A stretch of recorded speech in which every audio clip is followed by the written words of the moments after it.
Wemby wants to win like he wants to win. It's more than just the numbers and the highlights the show. It's the contagious energy he's bringing. That mindset, we see it from Stephon Castle. This Spurs team is walking into arenas every single night with the mindset that they're trying to win this basketball game. The San Antonio Spurs just drafted back-to-back Rookie of the Year winners. One is a 7'5" defensive cheat code from France. The other, a 6'6" perimeter menace with a non-stop motor. Together, they've already formed a two-way nightmare that's turning heads across the NBA. Since March 12th, 2005, another lob, another big finish. This isn't some distant projection. This isn't a give-it-time situation. It's happening right now, and the league has a serious problem. But to understand why, you have to understand the Spurs. Few franchises in NBA history have drafted as well as San Antonio. Their success isn't accidental, it's a pattern, one that reshaped the franchise and directly fueled championships in 1999, 2003, 2005, 2007, and 2004. The Spurs have consistently turned draft picks into pillars, whether selected at the very top or dud from the late rounds. Their approach emphasizes international scouting, patience, and elite player development, a formula that produced multiple dynasties. It started with David Robinson, selected first overall in 1987. The Admiral won Rookie of the Year, 2 championships, a DPOY, an MVP, and a Hall of Fame induction. Then came Tim Duncan, another 1 pick in 1990. The big fundamental anchored 5 titles, won 2 MVPs, 3 Finals MVPs, and retired as the Spurs' all-time leader in points, rebounds, and blocks. Another Hall of Famer, but San Antonio's draft dominance didn't stop at the top. In the early 2000s, they found gold outside the lottery. Tony Parker, last pick of the first round in 2001, and Manu Ginobili, 57th overall in 1999, joined Duncan to form the legendary Big Three. Both are Hall of Famers. That success carried into the 2010s with Kawhi Leonard, drafted 15th overall in 2011. He developed into a 2-time DPOY, the 2014 Finals MVP, and a central figure in San Antonio's 5th title. After the Duncan era, the draft remained their lifeline. Keldon Johnson, 29th in 2019. Devin Vassell, 11th in 2020. Jeremy Sochan, 9th in 2022, building a young core while waiting for their next franchise-altering moment. That moment arrived in 2023. San Antonio won the ultimate lottery ticket and selected Victor Wembanyama first overall. The 7'5" phenom immediately lived up to the hype. Rookie of the Year, All-Defensive First Team, All-Star in his second season. Nicknames like the Alien came naturally. And then, somehow, the Spurs did it again. 1 year later, lottery luck struck once more. San Antonio moved up and selected Stephon Castle with the 4th pick, a combo guard, who quickly followed Wemby's lead by capturing the franchise's second straight Rookie of the Year. It didn't take long for the duo to make waves together. In November 2024, someone on X coined the nickname that immediately stuck. Inspired by their jersey numbers Area 51, Castle 5, Wemby 1, it's a no-fly zone. Area 51, of course, is the highly classified US Air Force Base, long associated with UFOs and aliens, which somehow makes the nickname even more perfect. Victor practically dunks from the three-point line. Stephon was runner-up in the 25 slam dunk contest. The fact that their jersey numbers combine to reference a place known for aerial activity, it feels scripted. The last time the Spurs hit this hard in the draft, they built a dynasty. So the question isn't whether this duo is special. The question is simple: is history about to repeat itself? There was never any doubt that Victor Wembanyama was one of the most talented prospects the NBA has ever seen. Through the early stages of his career, the third-year big man has done exactly what generational talents do: live up to the hype, then raise the bar. This season, Wemby has taken yet another leap, averaging nearly 25 points, 10 rebounds, and 3.5 blocks per game, while posting the best field goal percentage of his young career. He's also made a noticeable adjustment to his shot profile, leaning into what pundits had been calling for, trading low-efficiency threes for more work at the rim. When you have physical tools no one else on the planet possesses, why wouldn't you? Still, as absurd as his offensive upside is, his true calling card remains defense. That's where he separates himself. His instincts, timing, and shot-blocking ability have already established him as the best rim protector in the NBA, and it isn't particularly close. His impact goes far beyond highlight blocks. His presence ranks among the league's best and helped propel the Spurs into the upper tier of NBA defenses when he's on the court. That defensive resurgence has made San Antonio a nightmare matchup, even while technically in a rebuild. The word unicorn gets thrown around a lot. Wemby earns it. His blend of size, athleticism, coordination, and defensive feel simply has no historical comparison. Since blocks were officially tracked, 1973-74, only 19 players have ever averaged at least 3 blocks per game. Wemby became the youngest to do it in 2023-24, 3.6 BBG. He followed that up last season by pushing that number to 3.8, leading the league in total blocks while playing just over half the season. The impact isn't just about volume.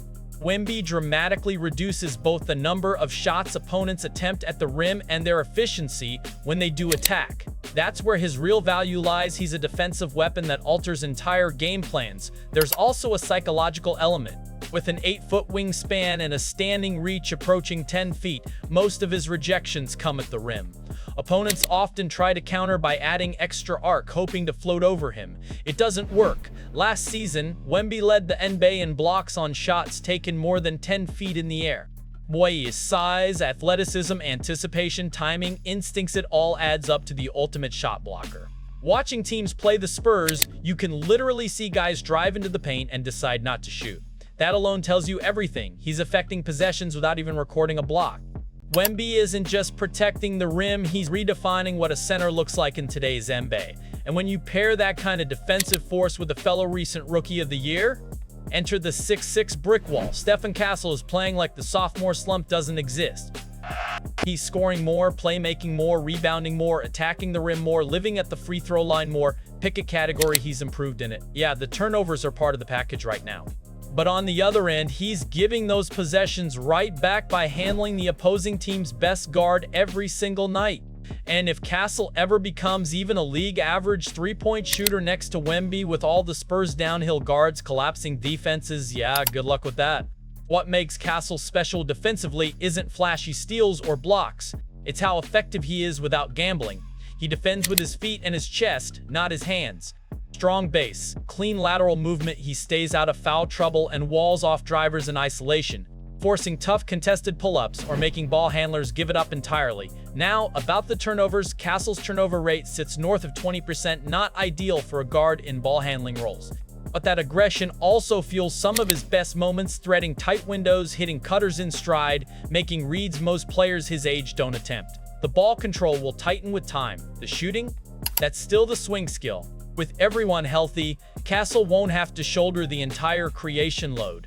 Splitting touches with De'Aaron Fox and Dylan Harper should ease pressure, but it also puts a spotlight on his ability to knock down catch and shoot looks when defenses sag. Even so, it's hard to find many players his age who bring this much value as both a switchable defender and an on-ball scorer. Castle plays fearless basketball. He's comfortable starring and just as comfortable filling gaps when others have it going. That's the mark of a winning player, the same mindset that helped lead UConn to a national championship as a one-and-done freshman in 2024.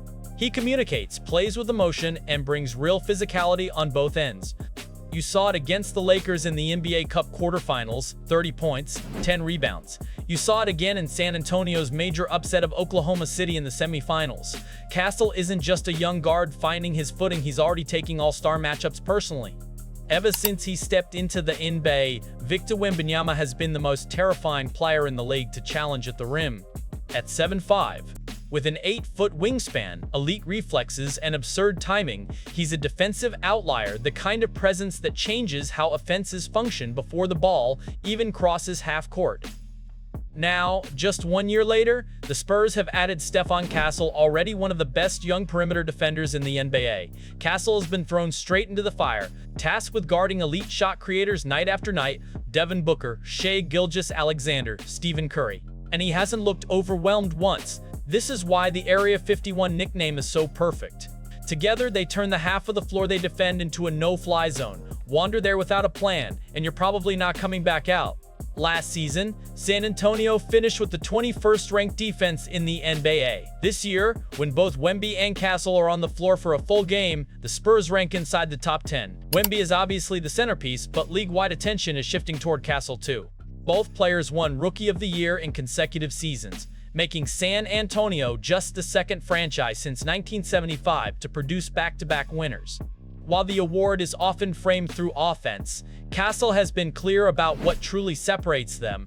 We both take pride in being two-way players. Our identity on this team is defense, and I feel like we are the heads of that. How many pick and rolls we guard together, how many times we have to read off each other's guy, how much I have to help him rebound, just all those little things on that side of the floor make it so much more important for us as a team. Offensively, Castle's sophomore leap has been fueled by his downhill pressure. He's attacking the rim with confidence, finishing through contact, and drawing free throws at a high rate, all while expanding his responsibilities. At the same time, Wemby has reshaped his offensive profile, cutting back on low-efficiency threes for higher percentage looks inside, drawing more fouls, and pushing his scoring average up. With both players taking a major step forward, San Antonio has every reason to be thrilled with what Area 51 is becoming. The Spurs' early season success isn't accidental. It's directly tied to Wemby and Castle leveling up together, transforming a rebuild into something that suddenly looks a lot more dangerous. After spending much of early 25 working back from a blood clot scare, Wemby declared in late September, "Nobody has trained like I did this summer." What he didn't reveal was how much of that summer included one-on-one work, with Castle obsessing over details, chemistry, and defensive reads that now show up every night. At the Spurs practice facility, the two spent countless hours watching film, then walking through those same possessions on the court.